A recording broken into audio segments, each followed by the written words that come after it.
This is the Weather Lounge here at WeatherWorks.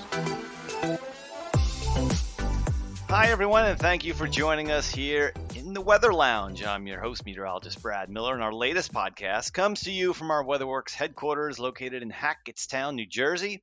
And joining me on the podcast, as always, is my fellow meteorologist and co-host, Mike Mahalik. Hey there, Mike. Hey, Brad. How's it going today? Not too bad, we got some sunshine. We're into the warmth of spring finally.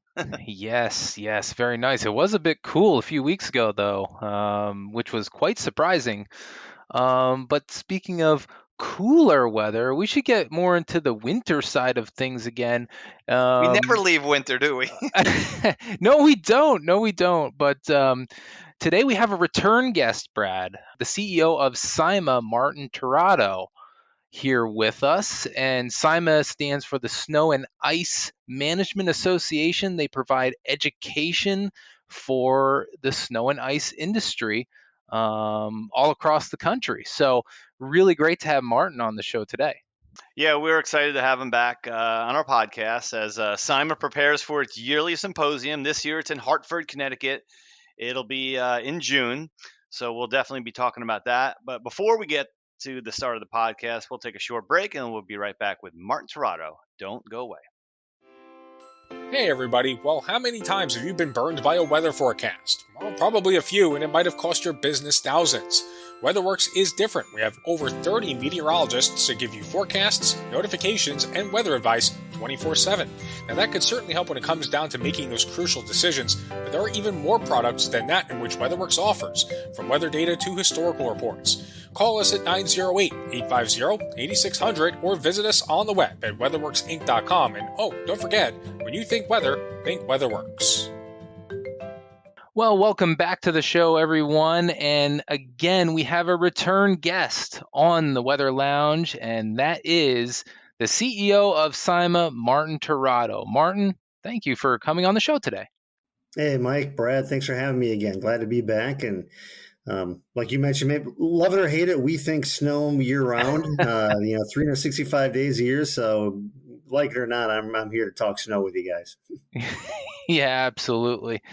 So let's give a background for those listening out there. Again, if they don't know what SIMA is, they don't know what it does for snowplow contractors, let them know. Oh yeah. So, right. It's really training, resources, education for professionals in the snow and ice industry. And we primarily focus really on the private sector, it's the parking lots, shipping, manufacturing, any type of paved facility sidewalks and homeowner associations, even personal residences for, driveways and walkways. So, we represent the companies and the people that work for them to really provide that education, training, those resources, advocacy, kind of a all of the above, to be kind of a broad umbrella. And we have members really, it's a membership based organization in the United States and Canada. Really probably anywhere where there's snow and ice events, of course, but we try to to fill in a variety of different ways where we can really be that resource for people who really take snow and ice as a business seriously and that want to get better and also be profitable and run a profitable business and a profitable company. And of course, the benefits of snow and ice services is really is the service to the community. You're providing access to, transportation, whether that be, vehicular, trucking to pedestrian, people walking, transportation in people's local communities. So, yeah. We're leading up to the SIMA Snow and Ice Symposium, and I think this is the 26th year. Is that correct? Yeah, correct. Your company's been there from the start, so it's always good. I was going to say, I think we were there for at least the 25 of those 26 years, and maybe. I don't know. We might have been there all 26. I'm not sure. That's a question for Frank Lombardo, our CEO here at WeatherWorks. But yeah, we're excited. Yeah, what's coming up for this year's show? I mean, let's talk about it a little bit. Yeah, so right, Brad had mentioned earlier, it's Hartford, Connecticut, June 13th to the 16th. Hartford's in a great area where there's the New England states. Again, parts of New England had a good average, or even some above average, and some had below average. But I think it's an area that's used to 4 seasons and having weather events. So we're kind of right in the heart of where there's a lot of snow and ice work being performed, and yeah, it's our flagship event. It really is kind of the must-attend event for professionals in snow and ice. The trade show floor is sold out, over 120 vendors, and really what that kind of people enjoy about that is just some of the seeing relationships and businesses that they've had for a long time, as well as seeing what new products and materials are out there. And we take a look at what is a trade show. Really, what it is, it's a marketplace. It's a way that people can, in an age where we have fewer, I would say, in-person interactions than we probably have in a long time. Having that in-person interaction and developing those business-to-business relationships where products can be bought and sold, so that we can, our members can perform snow and ice services is hugely important, always, highly valued. And then, of course, the 3 days of education. We have 2 great keynote speakers. Our opening keynote speaker is Derek Daly. He's going to be awesome. He's going to bring a ton of energy and really kind of blow up and start the event in a great way, where you just kind of change your mindset and get you thinking. And it's always good, as a believer in lifelong education, that to kind of really learn the best, you have to kind of get out of your day to day. You have to attend conferences and events and kind of clear your head, meet new people, learn new things, and that's really what the symposium brings. It's those full days of education, and once you kind of go to these educational sessions and keynote speakers, you meet people at receptions, and you go out for dinner with them, and you develop new relationships. And there's stories over the years here now where people they've exchanged over $1 million of business just by attending, just by meeting other people and being like, oh, hey, I've got some, just think of things like, I've got some accounts that are kind of in your area, but we're not great at servicing them. That might be a better fit for you, and then vice versa. Particularly, we just so many members that when you start have more of a regional footprint, if not larger, and they're looking for partners. There's snow contractors that could be partners in referral mechanisms for highly valued customers that are really looking for professionals in snow and ice to perform winter services. So.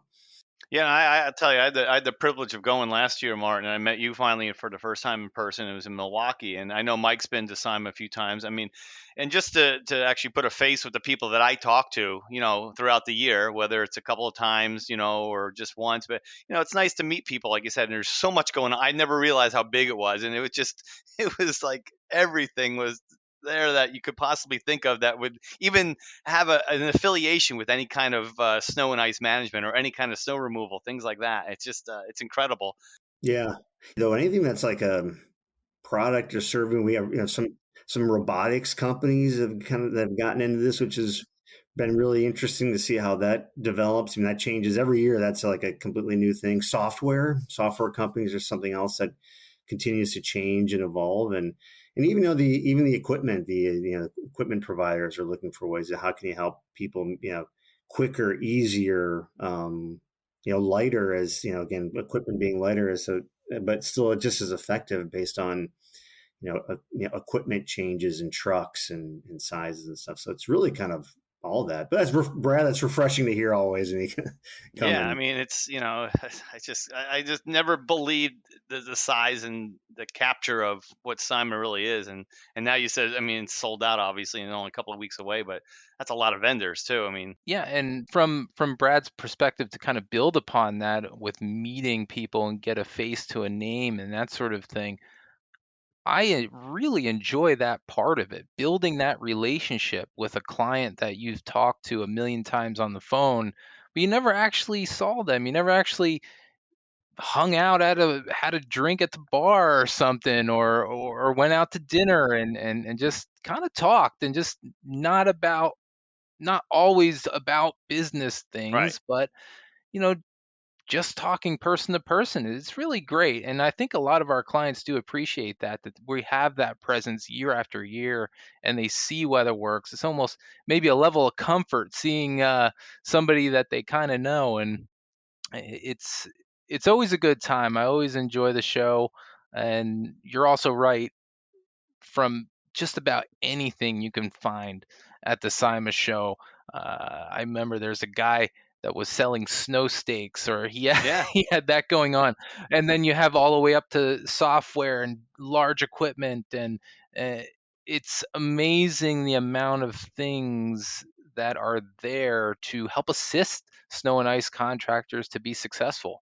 Exactly. And on the attendee side, we're certainly expecting over 1,000 contractors. We get 2,000 total attendees of all exhibitor personnel, but certainly the people that actually perform the work, we're expecting over 1,000 of those in attendance, either for the full conference or just And, the trade and I was going to show. say, not to cut you off, another thing that was really amazing to me was the heavy equipment that they got into these places. I mean, on the in the conference hall, and I mean, it's like, you can't believe that they even could get these things in there. But sure enough, I mean, the large snow removers and the things that you would see at like an airport or something like that, they're right there on the floor. It's unbelievable. Yeah, it's fun to see when being behind the scenes of this in several years, what the show floor looks like before people move in, what it sets up as, and then what it looks like after. What do they call that in videos? Like a time release or Yeah, time time Time lapse, lapse. You yeah, mean? time lapse, right? That's yeah. it. There you go. There's a good piece of content for your social media channels. Yeah, we did it. We did it once. It was pretty cool. Yeah. Yeah.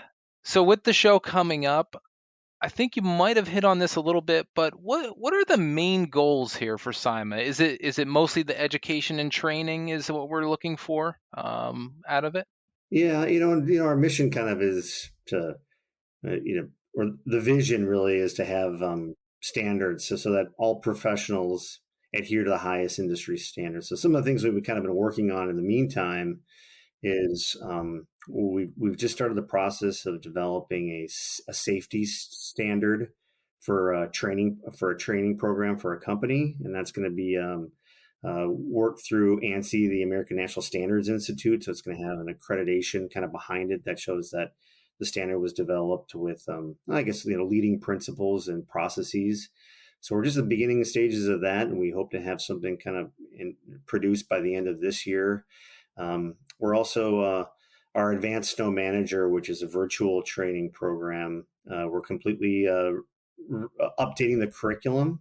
It's been 5 years, maybe even a little bit longer, and we're kind of on a calendar where we think every 5 years or so, you kind of need to take a look back at, is this still fit? What have we missed? What's kind of a duplication? And so we're in the process now of completely updating that curriculum, and that'll be finalized by September 1st. And it'll also be in Spanish as well. Prior, it was really only in English, and having the Spanish language, it's really kind of for people, just the primary Spanish speakers that are in this industry. They're growing. They've kind of always been there, and kind of talking to our members, they usually speak and understand both English and Spanish, but it's always going to go back to what's your primary language. And if your first default language goes back to my preferred comfort level is Spanish, and those people in the workforce, to train them in snow and ice is just a great opportunity to diversify who's obtaining that advanced snow manager certificate training. And really what it does, it provides kind of the core and essential training for people that work in the snow and ice field. So those are some of the things that we kind of have upcoming, and something that we don't talk a lot about. I'll kind of shift a little bit here too, is we do a lot of kind of advocacy behind the scenes, whether that's through research or talking to government and regulatory bodies about issues that affect snow and ice contractors. For example, right now we're actually working on, in the state of Wisconsin, where I'm located, on passing a salt applicator bill to replicate what currently exists in the state of New Hampshire. And that anyone that gets certified and trained as a salt applicator, plus some other steps, they get liability protection.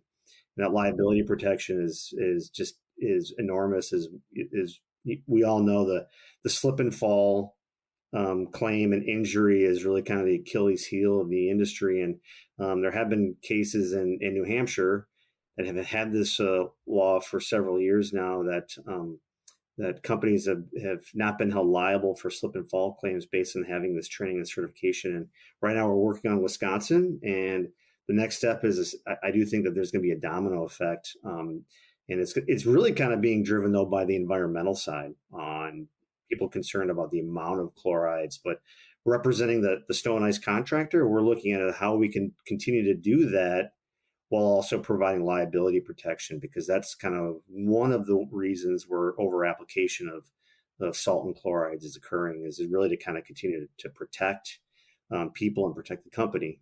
I guess the environment as well too. I guess it's just because of the runoff, and there's got to be some kind of effect there too.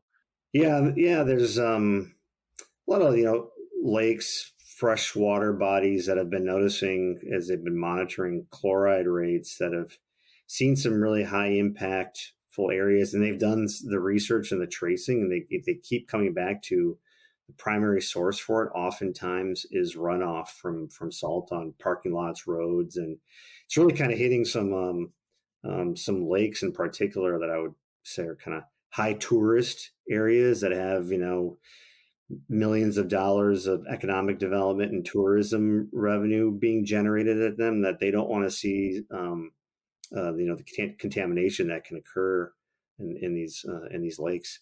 That's important then to have those people trained and have those rules in place, so that we keep the environment, up above a lot of things that can happen.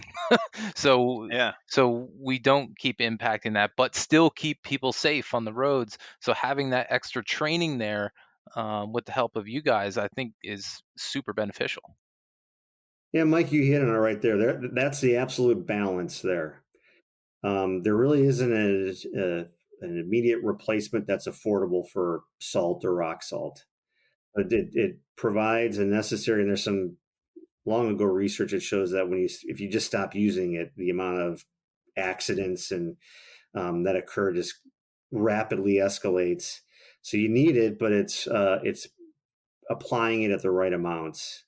And Simon wants I want us to be on kind of the leading edge of that, so that we have a seat at the table, and that we can do something with it. What we're looking at now, it's really what it's a voluntary programs. That's in New Hampshire, and Wisconsin is proposing. Wisconsin is voluntary, and I think this is the route we need to go before federal agencies such as like an EPA decides because of pollution, we're going to just ban chloride application entirely. And I do think that could be potentially disastrous for a lot of people.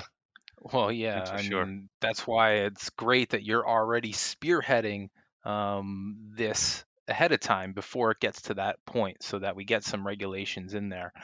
But you talked a lot about this new thing. I know you got new things going on all the time over at SIMA, advancing the field further and helping to educate. Would you say this is one of the most exciting things you're working on, or what is the most exciting improvement that you've seen here, over the last couple of years since we talked to you last, maybe? Oh, sure. Yeah. Well, what I think is most exciting is kind of those things wrapped into getting, I would say, younger people, the next generation, I don't know, what is it, millennials or Gen Z types, into the working in the industry and seeing the opportunities that are out there of being an entrepreneur and working outside, kind of controlling your own future, so to say. I mean, I do think there's some forces happening. Talk about some economic forces happening now on things like escalating costs of higher education post high school that are having people look in what else is out there that could be an opportunity for people to develop a career and family supporting and self-supporting jobs. I do think snow is one of I think it tied in with landscaping as well too. And there's organizations that are working on kind of promoting the landscaping industry as well. And they tie together. Most of our members do both, our SIMA members. And, I do think that there's some younger generations that are looking at I was just at a peer group last week, and the owner of one of the companies we were at, there's a Chicago-based company, was saying he's been talking to some people. It's almost like it's cool again for some younger people to, I'm not going to be stuck behind a computer or a desk all the time. I can work outside. I can I have, ultra flexibility, which is really valued in people that I would say are early 30s and younger. And really and also the controlling your future, and you can make it what you want it to be. If you want to be really kind of the sky's the limit. Some of the numbers we've looked at is this is a multi-billion-dollar industry. If you're motivated to really grow and do that, you can. If you also just want to develop a nice business where you're supporting your local community, that can be very successful as well too. So I think that, to me, that's really exciting, is how are we getting some of this, I would say the upcoming generation kind of into the industry and getting them trained and ready to perform essential services. And hey, you guys are in this from the weather, this, it's going to snow, and this is going to be an essential service kind of forever, at least as long as I'm around, I can tell you that. So I was just going to say, climate change, wherever anyone believes in it, or wherever side you're on, if there is a side, it's going to snow for a lot more years and into the next couple generations. So, I mean, this has to get passed on. Yeah. Snowmageddon hits. People need to prepare for it. It's like, building services, exterior services. It's like someone's going to do that. And if you want to have this entrepreneurial spirit and create some opportunities that can, develop some wealth for you too, and some job satisfaction. There's a snow and ice, landscaping work. There's a lot there to uncover and get involved in. So, Martin, back to your point about the younger generation getting into those trades a little bit more. I even noticed this a little bit myself, even though, hey, I went to college and all our meteorologists went to college, we earned that degree, but I think there's a bit of a shift, like you're saying, where there's more interest in those trades because let's face it, we're always going to need carpenters, we're always going to need welders, plumbers, electricians, you know, landscapers, construction workers. We need these people. So I see no problem at all with those fields. I mean, I think it's fantastic. I think it's a very rewarding field too, like you said, if you're an entrepreneur to kind of build what you want in that field. The sky's the limit. Where do you want to take it? So it's really interesting that you kind of express that same thing that I've been noticing over the last several years. Yeah, completely agree with you. So Brad, I think you had a question coming up that you wanted to ask him. Yeah, I was just going to say, we didn't talk about this the last time. Martin, let's talk a little bit about the Certified Snow Professional Program. And I don't know much about this. I've seen it on SIMA's site, but what exactly is it? I know it's SIMA's highest honor. Is that correct? Yeah, it's the highest certification. So, right, I talked about the advanced ASM, the Advanced Snow Manager, and that's really kind of, I would say, for the workforce, kind of entering the field, like the essentials. And they both really tie into this kind of, I do think this training and generational change as well too. But the CSP I think it's really kind of time for like owners, senior managers, people kind of more the management level, but certainly operations managers have it as well too. And it really kind of covers the full realm of what a snow and ice business does. And it's you self-study, and then there is a test. So it is virtually done. You do have to pass a test, and we try not to make people too intimidating, because sometimes people think standardized tests and they shy away. Some people don't really like that, but so what you do need to demonstrate now to get the certification. You do need to demonstrate that you have the knowledge of what's in the sector to perform the business. But we have over 300 people that have the certified snow professional. So I do think it's one of those things where it's not a massive group, but I think it really kind of is the peak pinnacle of the highest professional level. There's a book we have too that goes along with it. And I always kind of reflect that it's to me, if there was like a textbook, again, a kind of college or trade school textbook in snow and ice, you should kind of read this textbook that's, it's roughly 200 pages, and it's called The Essentials to Managing Commercial Snow and Ice Management. And really that kind of takes you through all the steps that is needed to really run a successful snow and ice company. And it's not required, but it's highly recommended that you are very familiar with that textbook to then pass the CSP exam. Was there like one author for this book? I mean, or is it just a whole bunch of just experiences and things that, basically built up over the last, 20, 25 years? Yeah, good point right there. It is going to be a good question.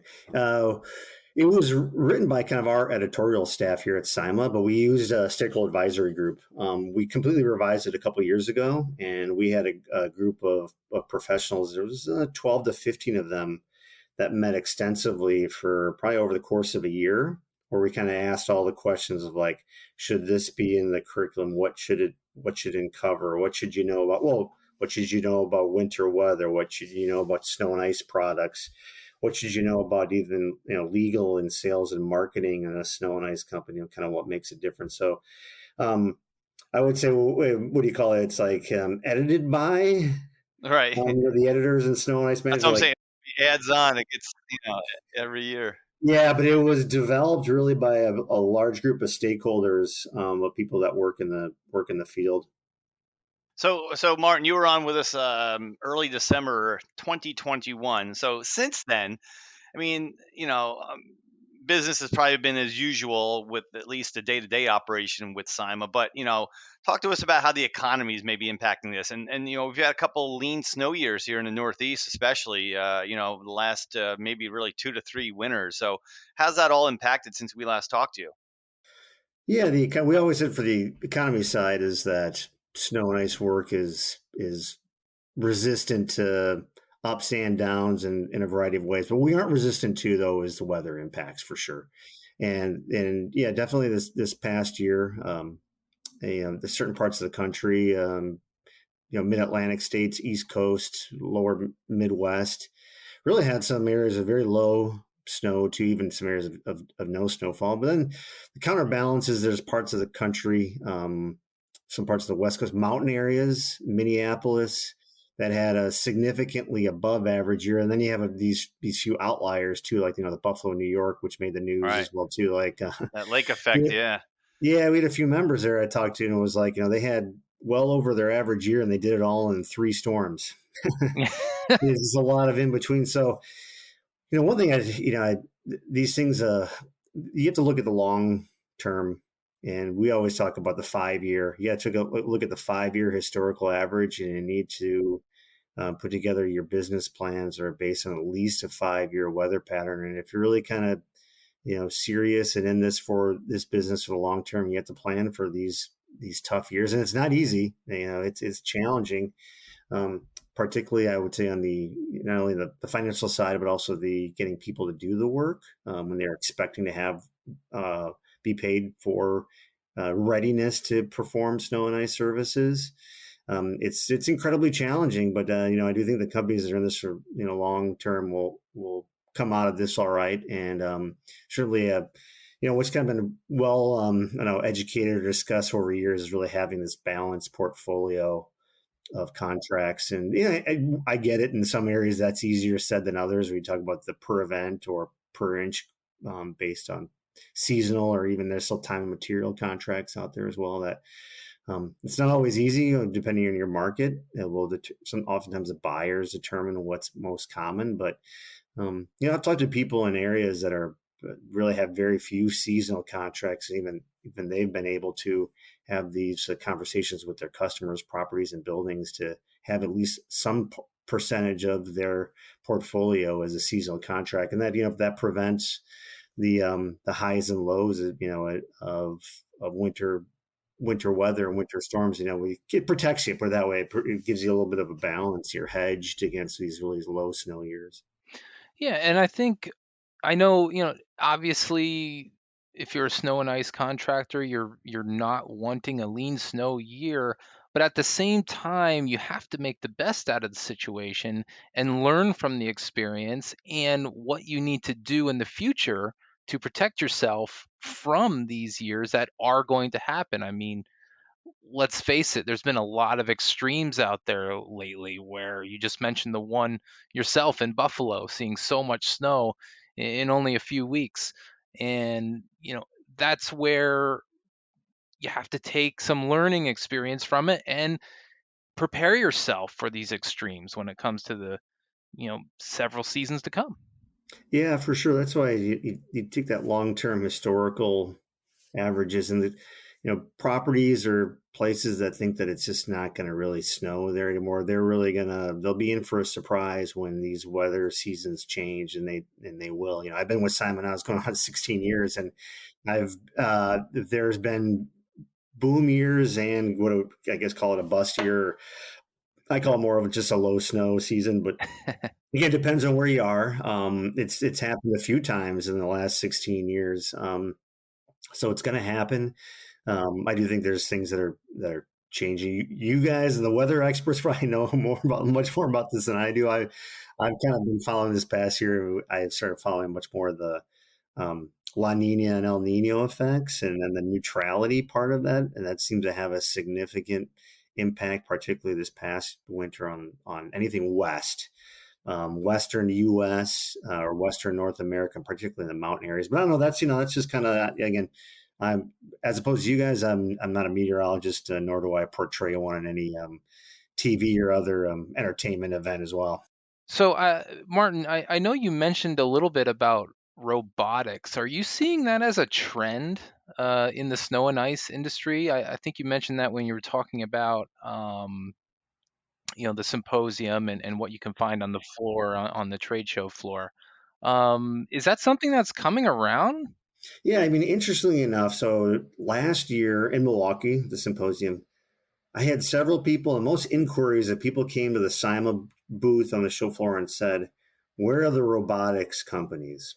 And there were a few there, and there's going to be a few there this year as well too. And they're looking for them to kind of help help solve some of the personnel issues, to not have to have people always out in the field in some of the worst weather conditions when it's 15 degrees and blowing, snow and freezing rain, that they always have to have people out there. What can machines do that are, operated, themselves without, manual labor with them? And it absolutely is growing. I think it still probably has, some ways to go. I do know some of the challenges they're working on, kind of like similar to autos, as well as just the charging of them. How do you keep them charged? How do you prevent things like, I guess even theft and vandalism to them as well too? And what happens when you hit obstacles?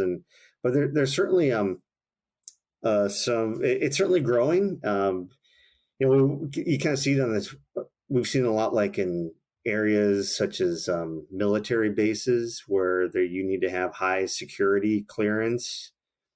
This resolves some of those issues with your personnel, and it also think of a lot of cities and that have or municipalities that have large stretches of paved trails, walking, hiking, biking trails that can span hundreds, thousands of miles. If you can get a robotic machine out there where someone is really kind of controlling it or seeing it being controlled from indoors in a controlled environment, could be really highly valuable. So it's out there, and I think you'll see some stuff on the show floor. Oh, we got self-driving cars, so who says we can't have a self-driving plow? I guess. Yeah, hey, there's mowers out there. I've seen them actually in my local community. I was just going to say that.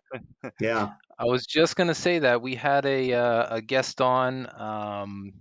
I think it was Zach Strouser, maybe. Who was on our show, and he had mentioned about the robotics in lawn mowing, and I was like, well, how does that work? But I guess it somehow might. I think he said it gets programmed by a user first, and then it remembers the lines that it used to mow that piece of property, and then it basically, you say go, and you start it where you started it before, and it does its thing. But I have to say, I'm with you. How do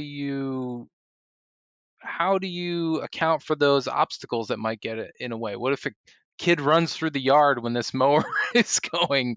That sounds pretty dangerous, but I'm sure there's some sort of technology on it.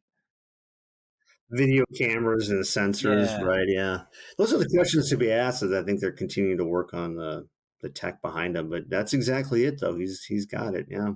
Yeah, I mean, it's really cool. And especially with seeing all the news about artificial intelligence and chat GPT and all this kind of stuff out there with the AI. Um, do you see that usage in the industry in the future at all? Yeah, I mean, I think it's first being developed in the software companies. They're using artificial intelligence in some manner. Whether it's responding to immediate chats that customers have, or bring in how you can auto chat back or converse back to ways that it kind of all depends on like how do you define artificial intelligence, and just way that things can be auto generated proposals or presentations as well too is it's a form of artificial intelligence. But my guess is more people are probably using it in ways that they probably aren't even realizing it quite yet. I just hadn't heard an example, and I use some of this on just typing out writing something on correct through some of the Google products that automated, and Grammarly is another one I use. But someone might just tell me that they started using it with emails that they put out. They just enter some things in the chat GPT. They're like, oh, that sounds way better than the messages I send out to. So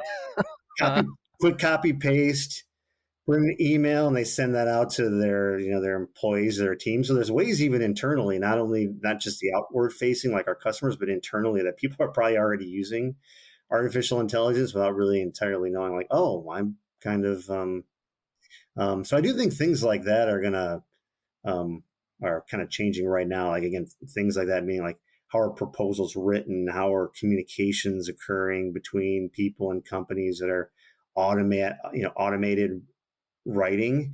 I do think that artificial intelligence, the next step beyond that, is probably a little bit beyond me. I'm not the AI Sure. tech expert, whatever, but Neither am I. but it's certainly what it's doing. It's creating incredible efficiencies and stuff. But I wonder where that leads, though, because if you have a program that's basically writing stuff for you, you need the background education to kind of see what it wrote and understand. Like, hopefully people aren't less experienced then because they're It's not using always right either, some of that stuff. You know that. I mean, yeah.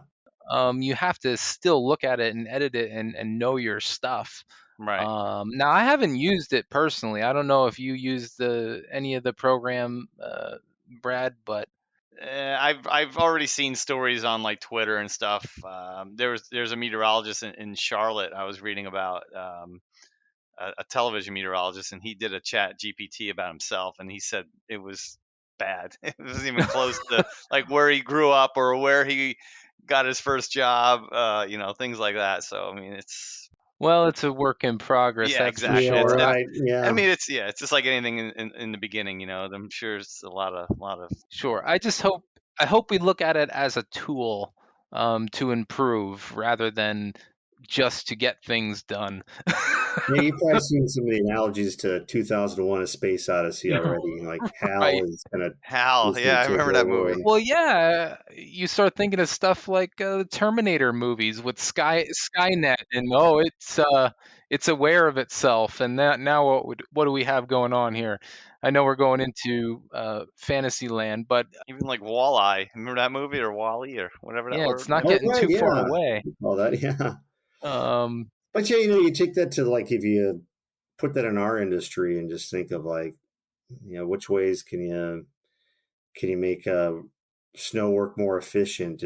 Can there be tools that right, make routing much more efficient and will help operators say, hey, actually, if you do this, you're immediately going to be more efficient on your techniques, on whether that's the back dragging or going from right. property to property to looking at certain properties where it's like you're not moving, the wind rowing. There's all sorts of different things like that where maybe it kind of comes into play where um, automatic tips and developments are given in a training mechanism. You just triggered a thought I had. Maybe we need to take a look at how AI is going to impact training. People are going to need immediate feedback. That sounds great. Like something to guide your operational strategy. Um, Sounds like a really good invention. I think that's what you're going to be working on over the next couple of years. Uh, Working on artificial intelligence suggestions for the snow and ice industry Yeah, for operations and route planning. I like it. yeah. Just seems like it's changing so fast, though, technology, and like I'm lost sometimes when this new stuff is even coming out. Oh, stop being so old, Brad. Come on. I know that's the problem. I'm losing touch, and I've just realized that over the last couple of years, it's like it's moving faster than I could keep up with, and that sounds like something my parents would have told me 30 years ago, but now I understand. You're going to be sitting on a bench one day. I remember when I had to type my own forecast. They don't even teach my kids to write cursive anymore. I mean, I don't understand that. Yeah, how do you sign your name, right? Yeah.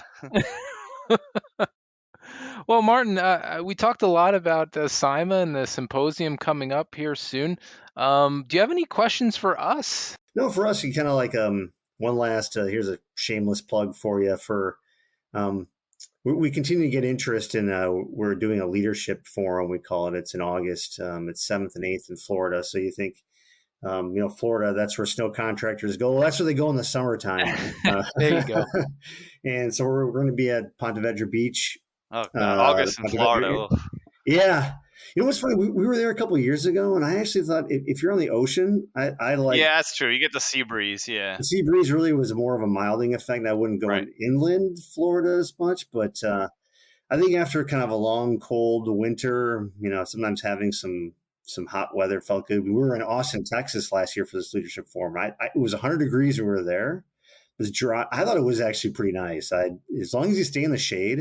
Right. I thought it was fun. If you were up there in the sun, it got a little, you need to get into some air conditioning relatively quickly. Otherwise you're going to overheat. But the event, the leadership forum is really kind of meant for, it's like, we aren't going to talk about anything, the logistics of snow and ice. It's all going to be about leadership, company culture, personal development, work-life balance. How do I, find ways to continue to improve myself? And if I improve myself, that's going to improve my company in ways to kind of continue to grow your business. And it's just a great group of people that we've had the last couple of years. And the event, we have just high-level speakers who are going to, kind of lead the discussion. And then the snow and ice conversations happen kind of we talked about the dinners and the receptions at the bar and stuff like that afterwards. But, really to talk about more about, how to be different, how to differentiate yourself. And again, it's just gonna be a great way to kind of get away and stay at an amazing property, the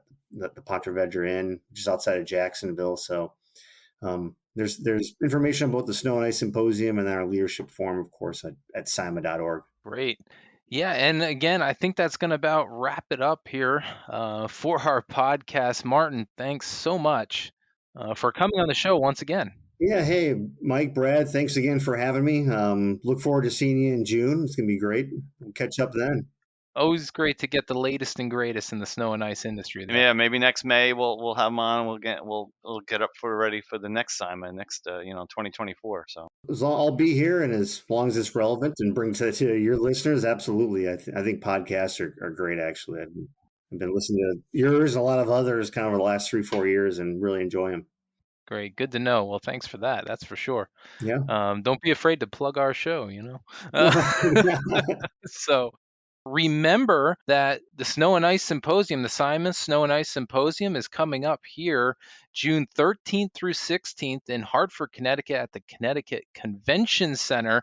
WeatherWorks, our company, our parent company, will be at booth 724.